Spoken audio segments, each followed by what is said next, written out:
Hi மா, நான் இட்லிக்கு தோசைக்கு மாவு அரைக்கிறதுக்காக எடுத்து வச்சுக்கப்பா. இந்த கிளாஸ் வந்து 5 கிளாஸ் போட்டோன்னா 1 கிலோ வரும். நான் இதில் இப்போதைக்கு 6 கிளாஸ் போட்டிருக்கேன். வெறும் இட்லி மாவே இல்லாமல் கொஞ்சம் அந்த சிகப்பு அரிசியும் போட்டு பண்ணலான்றதுக்காக சிகப்பு அரிசி 2 கிளாஸ் போட்டுக்கலாம்ப்பா. இங்கே பாருங்கப்பா, இட்லி அரிசி ஒரு 6 கிளாஸும் இது ஒரு 2 கிளாஸும் போட்டுக்கேன்ப்பா.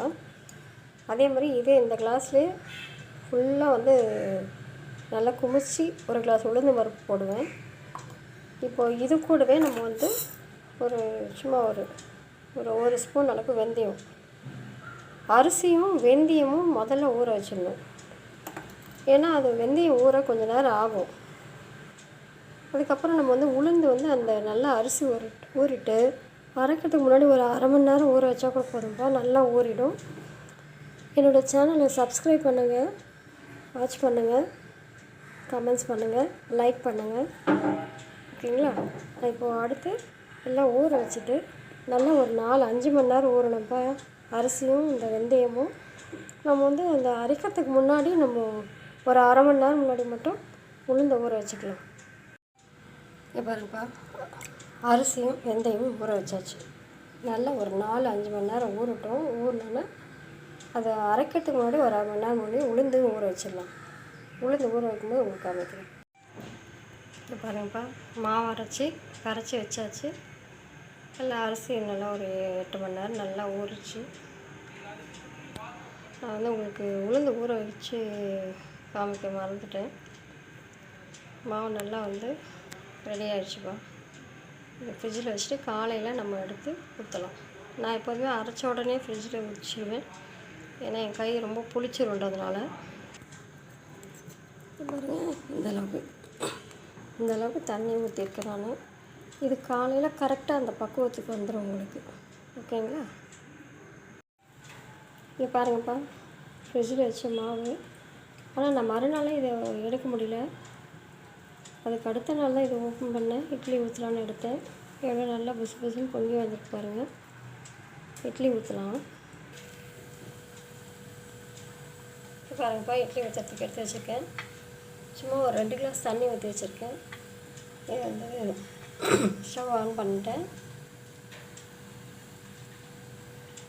இது கொஞ்சம் நல்லா சூடானதுக்கப்புறம் நம்ம வந்து இட்லி ஊற்றி வைக்கிறோம்ப்பா.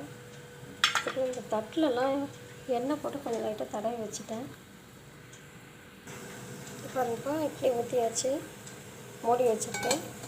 நல்லா இந்த சைடில் ஆவி வந்தோன்னா நம்ம மூடணுன்னா இட்லி சீக்கிரமாக வெந்துடும், நல்லா சாஃப்டாக இருக்கும். அதே மாதிரி இட்லிக்கு வந்து இந்த வெங்காயம் தக்காளி தேங்காய் போட்டு குருமா மாதிரி வச்சுருக்கேன். இது தொட்டுக்க நல்லா இருக்கும்ப்பா. இது பாருங்கப்பா, இது ரொம்ப ஈஸி உங்களுக்கு. 2 வெங்காயம் ஒரே தக்காளி அரைச்சிக்கிட்டேன் மிக்சியில். ப்ளஸ் கொஞ்சம் தேங்காய் அரைச்சி வெங்காயம் தக்காளி நல்லா வதங்கி விட்டு மிளகாத்தூள், தனியாத்தூள், மஞ்சள் போட்டு உப்பு போட்டு கொஞ்சம் நிறைய தண்ணி ஊற்றி நல்லா கொதித்து சுண்டி வந்தாங்கன்னா நம்ம தேங்காயை ஊற்றி கொஞ்சம் நல்லா அப்படியே கொஞ்சம் இந்த மாதிரி இந்த கன்சிஸ்டன்சி வந்தோன்னே, இந்த திக்னஸ் வந்தோன்னா நம்ம ஆஃப் பண்ணிட வேண்டியதுதான். ரொம்ப டேஸ்டியாக இருக்கும். ட்ரை பண்ணி பாருங்கள். பாருங்கப்பா, ஒரு 5 நிமிஷம் நல்லா ஆவி வரவங்களுக்கு. ஆவி வந்தோடனே நம்ம நல்லா மூடிட்டு சிம் பண்ணிடணும். சிம் பண்ணிவிட்டு கரெக்டாக ஒரு 10 நிமிஷம் திறந்து ஓப்பன் பண்ணி பார்த்தோன்னா இட்லி சூப்பராக வந்துடும். பாருங்கப்பா, எவ்வளோ நல்லா சாஃப்டாக வந்துருக்கு பாருங்கள் இட்லி. இது கார அரிசி, சிகப்பு அரிசி போட்டுக்கோங்க, கலர்ஃபுல்லாக இருக்கும். குழந்தைங்க கூட நல்லா ஆசையாக விரும்பி சாப்பிடுவாங்க. கலர்ஃபுல்லாக இருக்கிறனால உடம்புக்கும் நல்லது.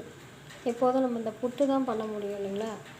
இந்த நார்மலாக இட்லி அரிசியிலே வந்து இந்த கார அரிசியும் போட்டுட்டோம், சிகப்பு அரிசியும் போட்டோன்னா நார்மலாக எப்போலாம் நம்ம தோசையோ இட்லியோ இல்லை வந்து இந்த வெங்காயம் பருப்புலாம் போட்டு இந்த காஞ்சிபுரம் இட்லி மாதிரி அதுவும் செஞ்சுக்கலாம். ரொம்ப நல்லாயிருக்கும். ட்ரை பண்ணி பாருங்கப்பா.